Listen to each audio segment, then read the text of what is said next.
Uma ótima noite a todos. Nós vamos agradecendo uma vez mais a Deus nosso Pai, a Jesus Cristo nosso Mestre, a Frei Fabiano de Cristo, aos Espíritos amigos, que luz se faça no nosso lar, que luz se faça em todos os lares da terra. Hoje nós vamos dar continuidade ao tema da semana passada, que são apontamentos do livro Sinal Verde, né? O Sinal Verde, que é um livro que tem aí mensagens de André Luiz através da psicografia do Chico Xavier. E como nós falamos semana passada, são detalhes ali do cotidiano, né, do dia a dia, que aparentemente simples, mas que são ali de grande valia na nossa vida. Sobre ali a convivência, o casamento entre cônjuges, ele fala: procure algum detalhe caseiro para louvar o trabalho e o carinho daqueles que lhe compartilham a existência. Ou seja, procuremos ali valorizar as pequenas coisas, os pequenos detalhes caseiros, sobretudo nessa fase em que muitos ali estão compartilhando atribuições, estão se ajudando, né, que a gente possa valorizar aquilo que o outro faz. É interessante que quando nós estamos ali, isso dentro de um casamento, numa fase de namoro, de noivado, há ali uma série de troca de gentilezas, em que nós agradecemos, que nós educadamente pedimos aquilo que precisamos. Mas com a convivência ali de uma família, de um casamento, esses pequenos detalhes vão sendo deixados de lado, né? Então ele fala que a gente procure algum detalhe caseiro para louvar o trabalho ali do outro, o carinho, para agradecer, porque falamos, poxa, a pessoa faz isso, é mais do que obrigação fazer, né? Mas é muito bom quando, mesmo em pequenas coisas, nós somos reconhecidos, que nós elogiamos ali, né, uma comida bem feita, que o outro preparou com cuidado, enfim, pequenas coisas, como ele fala, pequenos detalhes caseiros, para que agradeçamos ali a contribuição daquele que nos ajuda. Ele diz também: prossiga amando e respeitando os pais depois da formação da própria casa, compreendendo, porém, que isso traz novas responsabilidades para o exercício, das quais é imperioso cultivar a independência, mas a pretexto de liberdade, não relegar os pais ao abandono, né? Então isso é um risco que tem, que depois do casamento, a pretexto ali de termos a nossa autonomia, nossa independência, nós gradativamente podemos ir abandonando os nossos pais, reduzindo ali as visitas, né, espaçando cada vez mais, muitas vezes deixando até de visitá-los, de fazer uma ligação.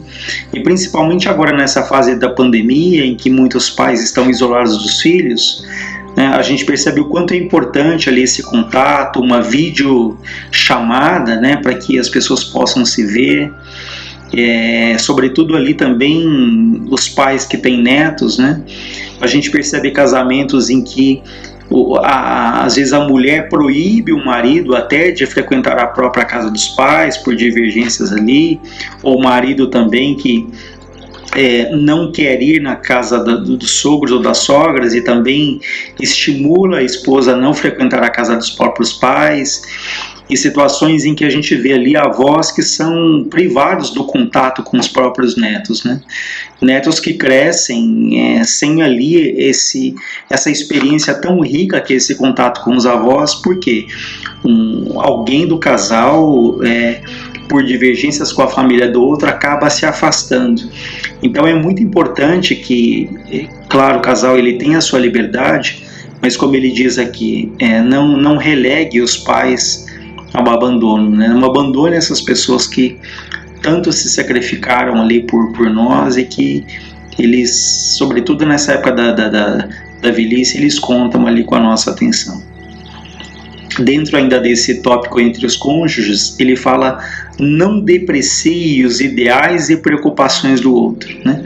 Aparentemente simples também esse ponto, mas não depreciar os ideais e preocupações do outro, nós podemos pensar que podemos convivermos décadas ali, uma vida inteira com uma pessoa, e no entanto, levados pela rotina ou pela preocupação excessiva com o nosso próprio bem-estar, nós não paramos para pensar quais são os sonhos dessa pessoa que está do meu lado, né? Quais são as preocupações que ela traz, quais são os anseios, quais as expectativas que ela tem.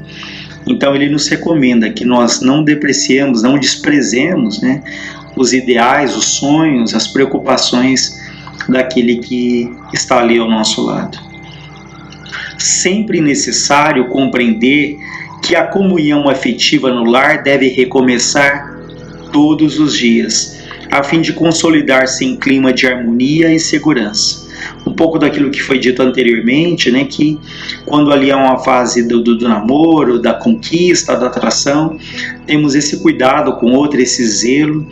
No entanto, nós podemos esquecer de ter esse cultivo ali, como ele fala, um cultivo até diário, né, nas pequenas gentilezas, na atenção que nós damos ao outro, na preocupação com como o outro pensa, o que ele sente, para que então nesse cultivo diário ele fala que recomece ali todos os dias, né? E, na verdade, quando a gente pensa num relacionamento, alguém que se casa, e esse casamento acontece várias vezes, porque aquela pessoa que, né, podemos ter nos casado ao longo do tempo, pelas situações da vida, essas pessoas vão mudando, né? Então uma pessoa da minha família fala que na verdade nós nos casamos várias vezes dentro do mesmo casamento, porque nós e o outro vai mudando também. E dentro desse contexto, né, essas mudanças, é muito importante, como ele fala, esse recomeço, né, esse cuidado, esse cultivo ali dessas gentilezas, dessa atenção, que se não tomarmos cuidado, isso vai se perdendo ali ao longo do tempo, como foi dito, pela rotina, pelas preocupações, pelas divergências que fazem parte ali do aprendizado de uma família, né? Mas que não deixemos ali que essas dificuldades elas sufoquem aquela afinidade, os motivos pelos quais nos levaram a nos unir a alguém, né?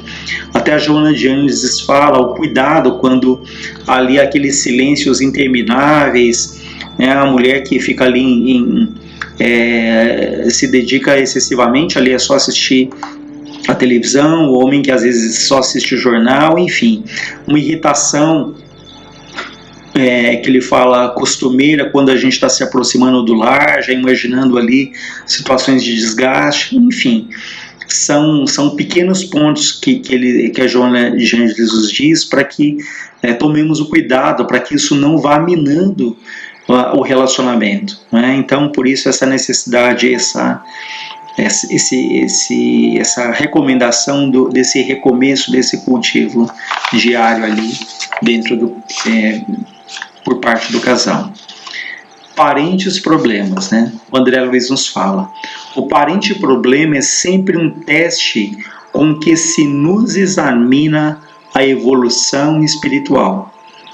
Muitas vezes, a criatura complicada que se nos agrega à família traz consigo marcas de sofrimento ou deficiências que lhe foram impostas por nós mesmos em passadas reencarnações. Então é o que ele diz, que o parente, o problema é um teste mesmo, né? Porque ali, de fato, nós somos testados, né? Como está ali a nossa paciência, a nossa compreensão, né? A nossa empatia em relação ao problema do outro, e aquilo que nós aprendemos, que Deus nos coloca ali sob o mesmo teto sem um motivo justo. E como ele nos esclarece, quantas vezes ele fala que aquela criatura complicada, aquele parente problema, é alguém que está do nosso lado, mas que traz marcas que nós podemos ter provocado ali no passado. Então, às vezes, uma pessoa excessivamente ciumenta, ou excessivamente queixosa ali de doenças, ou impaciente, enfim, às vezes ela traz situações que nos incomodam, mas nós não sabemos que em muitas situações, essas situações podem ter sido ali criadas, estimuladas pelo nosso comportamento. E deixou naquela criatura ali marcas, que essas marcas, elas permanecem nessa existência atual, né? Então por isso é que ele diz que muitas vezes essa pessoa que agregamos à família, ela traz marcas de sofrimento que foram impostas ali por nós mesmos. Frei Fabiano de Cristo fala uma coisa interessante, que ele fala desse amor mais profundo, mas ele diz que esse amor, antes de ser plenamente vivido, ele passa por muitas fases, né? Ele fala da paciência, da tolerância, da disciplina, enfim, para que nós alcancemos esse amor que tanto buscamos, que cada um busca, às vezes de maneiras diferentes, mas buscamos, ele necessariamente ele passa pela paciência, pela solidariedade. Então nos perguntemos como que estamos em relação a esses pontos, né? Porque aquilo é muito confortável, é mais fácil termos ali uma grande afinidade, uma convivência mais harmoniosa com aqueles que compartilham dos mesmos ideais, os mesmos pensamentos, as mesmas afinidades. Mas quando surgem pessoas com posições antagônicas, gostos diferentes, ou que nos incomodam, aí são testes para ver se de fato nós temos aprendido, temos vivido aquilo que tanto aprendemos, né? Então, por isso que ele diz que o parente problema é um teste que examina como está ali a nossa evolução espiritual. Ambiente caseiro. Ele diz: a paisagem social da Terra se transformaria imediatamente para melhor se todos nós, quando na condição de espíritos encarnados, nos tratássemos dentro da nossa casa, pelo menos com a cortesia que dispensamos aos amigos. Olha que interessante. Se tratássemos ali dentro de casa as pessoas que estão do nosso lado com a mesma gentileza, com a mesma cortesia que tratamos os amigos, ele fala que a paisagem social da Terra se transformaria. Porque nós vamos ali meio que acostumando, né, com as nossas irritações, com o nosso jeito de tratar. E nós pensamos, olha, a pessoa quando casou comigo, ela já sabia que eu era assim, né? Isso estava no pacote, né? Ela sabia que eu era mal-humorado, que eu era uma pessoa irritadiça, que eu era impaciente, ou que eu era muito fechado, enfim. Nós, às vezes, nos acomodamos com essa situação e não fazemos ali um grande esforço na melhoria. É claro que ninguém é santo, que todos nós temos as nossas dificuldades, mas nós vamos ali nos acostumando a dar aos que convivem conosco um tratamento às vezes bem pior que nós dispensamos um amigo. Se é por um amigo, a gente pede ali o favor, nós somos educados. Se um amigo nos pede ali um socorro para ir para o hospital, prontamente nós estamos ali. Às vezes é alguém da família, a gente mal ouve, às vezes fala, já vai, né? E, enfim, vai ali com aquela tromba, né? Com aquele mau humor, e vamos ali nos acostumando até com esse comportamento, atribuindo isso ao nosso gênio, à nossa personalidade. Mas aí vale todo o esforço para que a gente trate ali muito bem essas pessoas que estão do nosso lado, né? Até porque a gente não sabe até quando elas estarão do nosso lado, né? Às vezes são pessoas até muito especiais, pessoas que nos são muito queridas, mas a gente ali vai desprezando essas oportunidades, esses cuidados, e mais uma vez a gente não sabe até quando estarão do nosso lado. Por isso que vale a pena tratarmos ali, apesar das dificuldades que todos nós trazemos, aqueles dias que nem sempre estamos bem, mas o esforço pela educação, pelo tom de voz, né, como foi falado na semana passada, enfim, a mesma cortesia que dispensamos aos nossos amigos. Ele diz ainda: respeite a higiene, mas não transfigure a limpeza em assunto de obsessão. Colabore no trabalho caseiro tanto quanto seja possível. Então, cuidarmos, termos ali o asseio, o zelo pela nossa casa, mas ele fala que isso não se torne uma obsessão, que em alguns casos se transforma até num toque, né, num transtorno obsessivo compulsivo, daquelas pessoas que são extremamente sistemáticas, que tudo tem que estar ali organizado por cor, que passam o tempo todo limpando, enfim. E a quarentena trouxe muito essa questão da limpeza, né? É claro que isso é extremamente importante. A gente não faz ideia de quantas doenças serão evitadas, não só o Covid, por esse cuidado maior com a limpeza, com a higiene, mas é o que ele fala, cuidado para que não se torne ali uma verdadeira obsessão que mina ali o nosso dia todo, que às vezes é tanto medo de uma contaminação que a pessoa não percebe que ela até abaixa a própria imunidade por tamanho é um medo que ela alimenta, né? Então, cuidado, higiene, mas o cuidado também para que, como ele fala, com a obsessão ali pela limpeza.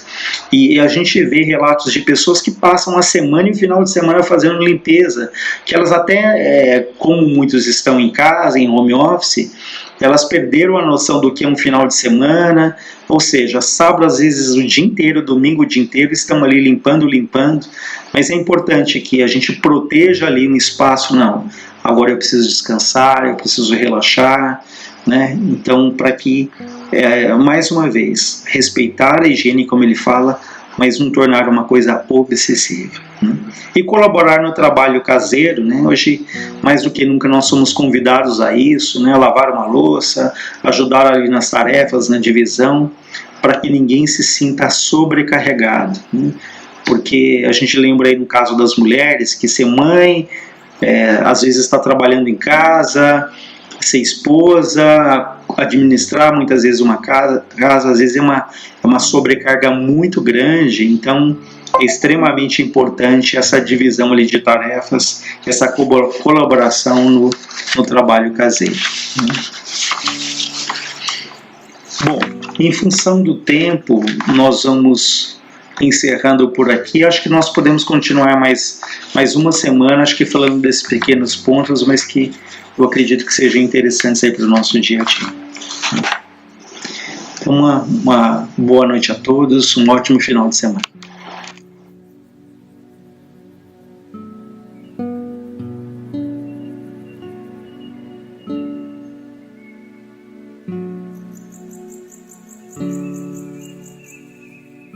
Boa noite a todos. Nesta noite vamos analisar juntos um dos capítulos do livro Nos Domínios da Mediunidade de André Luiz, que trata de um processo de dominação ou obsessão telepática. Antes, porém, vamos ver o que Kardec coloca sobre a telegrafia humana no Livro dos Médiuns, no item 285, no capítulo 25 das evocações. Duas pessoas evocando-se reciprocamente poderiam transmitir-se os seus pensamentos e corresponder-se? Sim, e essa telegrafia humana será um dia um meio universal de correspondência. Por que não seria praticada desde agora? Já é por algumas pessoas, mas não por todos. É necessário que os homens se depurem para que seu espírito se liberte da matéria. Eis ainda uma razão para que se faça a evocação em nome de Deus. Até lá, estará circunscrita às almas de eleição e desmaterializadas, que raramente se encontram no estado atual dos habitantes da Terra. Vemos então que Kardec denomina de telegrafia a transmissão de pensamento, mas que de forma plena estaria restrita aos espíritos moralizados, espíritos de escola. Contudo, na nossa condição, estamos sujeitos a processos telepáticos doentios, uma vez que, como nos relata André Luiz, o pensamento exterioriza-se e projeta-se, formando imagens e sugestões que arremessa sobre os objetivos que se propõe a atingir. Objetivos esses nem sempre tão nobres, daí tantos processos, tantas dominações telepáticas que podem chegar a obsessões gravíssimas. Nesse capítulo Dominação Telepática, vemos André Luiz, junto ao assistente Aulus, prestando auxílio à companheira Anésia, a pedido da irmã Teonília, que intercede por ela, rogando ajuda, pois o marido de Anésia vivia agora sob a estranha fascinação de outra mulher. André Luiz relata as explicações de Teonília, que diz que ele Dia e noite deixava-se dominar pelos pensamentos da nova mulher que o enlaçara na armadilha de mentirosos encantos.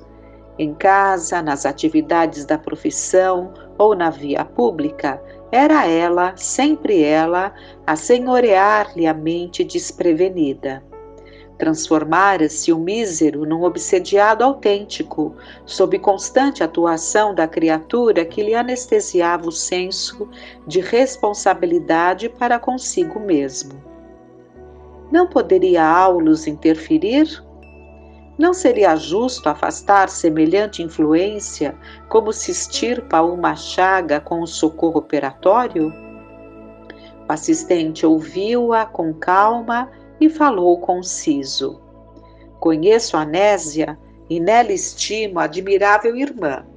Há meses não disponho de oportunidade para visitá-la como venho desejando. De certo, não me negarei ao concurso fraterno. Entretanto, não será conveniente estabelecer medidas drásticas sem uma auscultação do caso em si.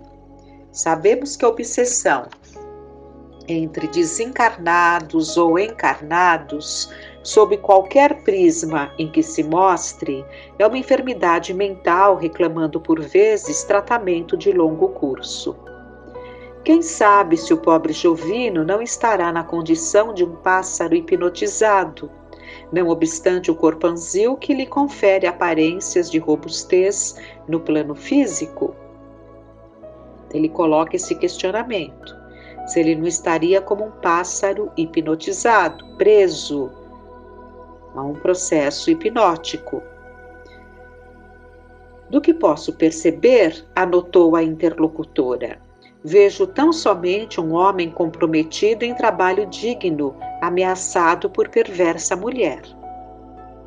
Oh não, atalhou o nosso instrutor condescendente, não a classifique com semelhante adjetivação. Acima de tudo, é imperioso aceitá-la por infeliz irmã. Sim, concordo, exclamou Teunília, reajustando-se. De qualquer modo, rogo-lhe a caridosa intercessão. Anésia tem sido uma colaboradora providencial em nossa tarefa. Não me sentiria satisfeita cruzando os braços. Faremos quanto se nos afigure viável no círculo de nossas possibilidades. Contudo, é imprescindível analisar o passado para concluir sobre as raízes da ligação indébita a que nos reportamos. Imprimindo grave tonalidade à voz, o assistente enunciou. Estará descendo Jovino a impressões do pretérito? Não será uma provação que o nosso amigo terá traçado à própria consciência com finalidade redentora e à qual não sabe agora como resistir? Teunília esboçou um gesto de humildade silenciosa, enquanto Aulus rematava afagando-lhe os ombros. Guardemos otimismo e confiança. Amanhã à noitinha, conte conosco no lar de Anésia. Sondaremos de perto quanto nos caiba fazer. Nossa amiga expressou reconhecimento e despediu-se sorrindo. Quando Aulus coloca que ele poderia estar diante de uma provação, seria o reencontro com alguém do passado a que ele deveria resistir, uma vez que teria traçado à própria consciência essa superação. Daí a importância do preparo para os momentos de prova. E continuando no texto, a sós conosco, durante o regresso ao nosso templo de trabalho e de estudo, Aulus salientou a nossa oportunidade de prosseguir observando. O assunto prendia-se naturalmente a problema de influenciação, e teríamos ensejo de examinar fenômenos mediúnicos importantes na esfera vulgar da experiência de muitos. Com efeito, em momento pré-estabelecido, reunimos-nos no dia seguinte para a excursão programada. Atingimos a estação de destino ao anoitecer. Eles chegam ao lar quando o casal jantava com as 3 filhas, e Anésia se empenhava em buscar conversação agradável, mas ele mostrava-se totalmente desinteressado, distante da esposa e das filhas, como se tivesse voltado aos tempos, às extravagâncias da primeira juventude. Os doces apontamentos das meninas não lhe arrancavam o mais leve sorriso. Fim do jantar, Dona Anésia reajustou a copa e a cozinha, operando em silêncio enquanto o marido se esparramava numa poltrona, devorando os jornais vespertinos. Reparando, todavia, que o esposo se levantara para sair, endereçou-lhe o olhar inquieto e indagou delicadamente: Poderemos acaso esperar hoje por você? Hoje, redarguiu o interlocutor sem fixá-la. E o diálogo prosseguiu animadamente. Sim, um pouco mais tarde, faremos nossas preces em conjunto. Preces? Para que isso? Sinceramente, Jovino, creio no poder da oração e suponho que nunca precisamos tanto como agora de usá-la em favor de nossa tranquilidade doméstica. Deduzimos pelo convite da esposa que anteriormente ele participava desses momentos de prece. Efetivamente, houve uma mudança de comportamento. André Luiz fala de um pequeno roseiral à entrada da casa, que dizia sem palavras sobre os sentimentos dos moradores. E voltando ao diálogo do casal. Não disponho de tempo para lidar com seus tabus. Tenho compromissos inadiáveis. Estudarei junto de amigos excelente negócio. Nesse instante, contudo, surpreendente imagem de mulher surgiu-lhe à frente dos olhos, qual se fora projetada sobre ele à distância, aparecendo e desaparecendo com intermitências.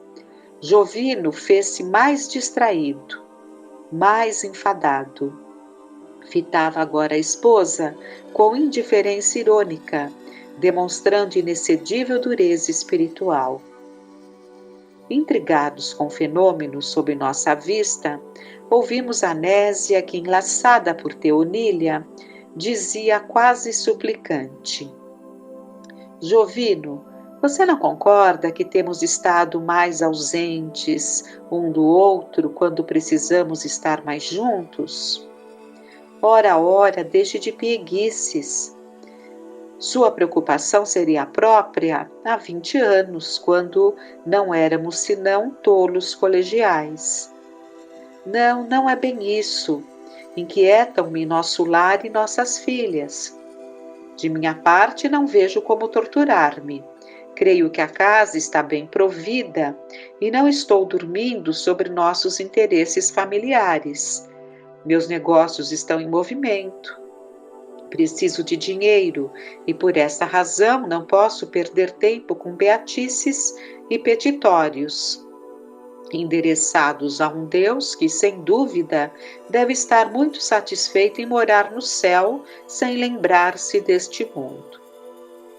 Anésia dispunha-se a revidar, no entanto, a atitude do marido era tão flagrantemente encarnecedora que, de certo, julgou mais oportuno silenciar.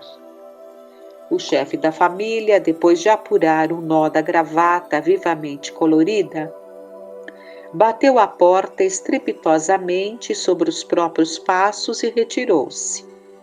A companheira humilhada caiu em pranto silencioso sobre velha poltrona e começou a pensar, articulando frases sem palavras. Negócios, quanta mentira sobre mentira.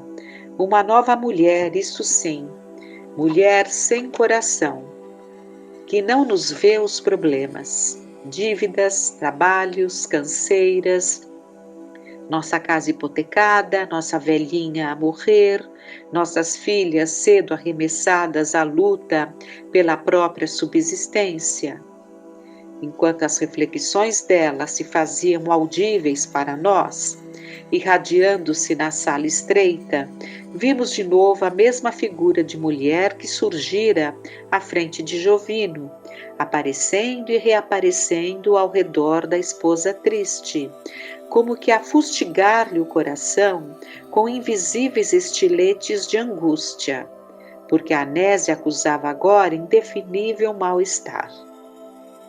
Não via com os olhos a estranha e indesejável visita, no entanto, assinalava-lhe a presença em forma de incoercível tribulação mental.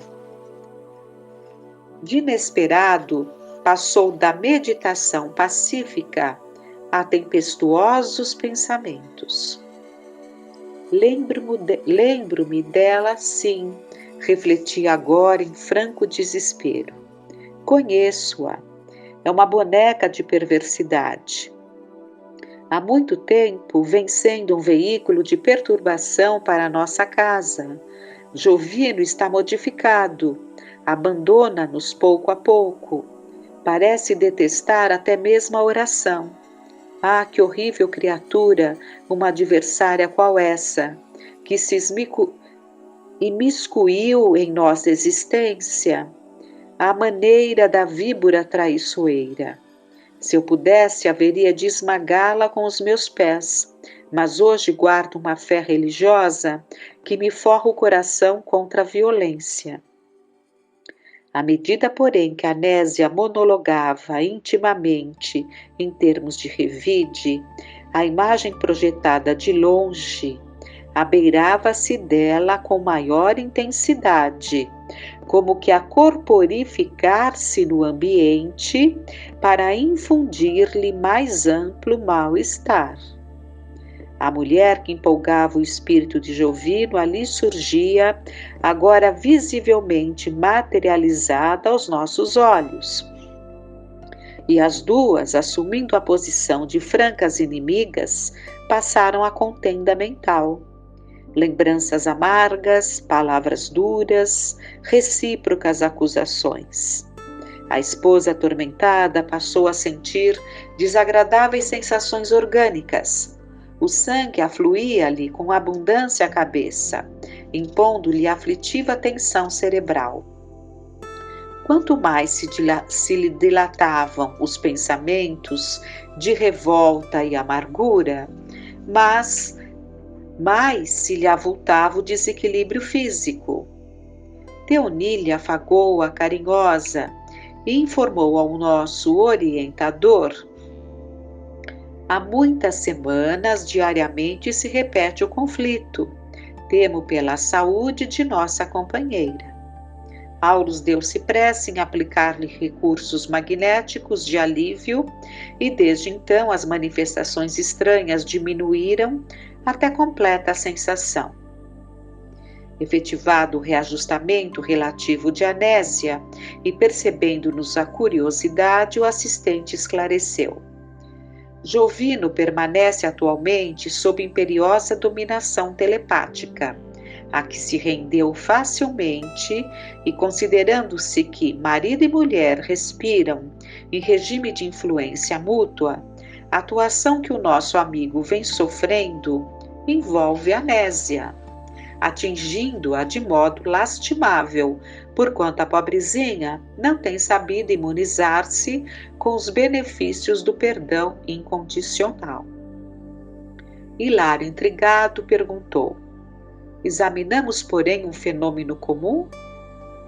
Intensamente generalizado. É a influenciação de almas encarnadas entre si, que às vezes alcança o clima de perigosa obsessão. Milhões de lares podem ser comparados a trincheiras de luta, em que pensamentos guerreiam pensamentos, assumindo as mais diversas formas de angústias e repulsão. Vemos então que, na medida que a Anésia se entrega a esta contenda mental, passam ambas a sintonizarem na mesma faixa. São vibrações, embora silenciosas, se alimentadas de parte a parte, constituem corrosivos destruidores. Quando o pensamento é benigno e edificante, cria harmonia e felicidade. Quando desequilibrado e deprimente, traz aflição e ruína. A química mental vive na base de todas as transformações, porque realmente evoluímos em profunda comunhão telepática com todos aqueles encarnados ou desencarnados que se afinam conosco. Como nos protegermos? A necessidade do Cristo no coração e na consciência para que não estejamos desorientados ao toque dos fenômenos. Sem noção de responsabilidade, sem devoção à prática do bem, sem amor ao estudo e sem esforço perseverante em nosso próprio burilamento moral, é impraticável a peregrinação libertadora para os cimos da vida. Com muita confiança, então, elevemos a nossa prece. Pai nosso que estais nos céus, santificado seja o vosso nome.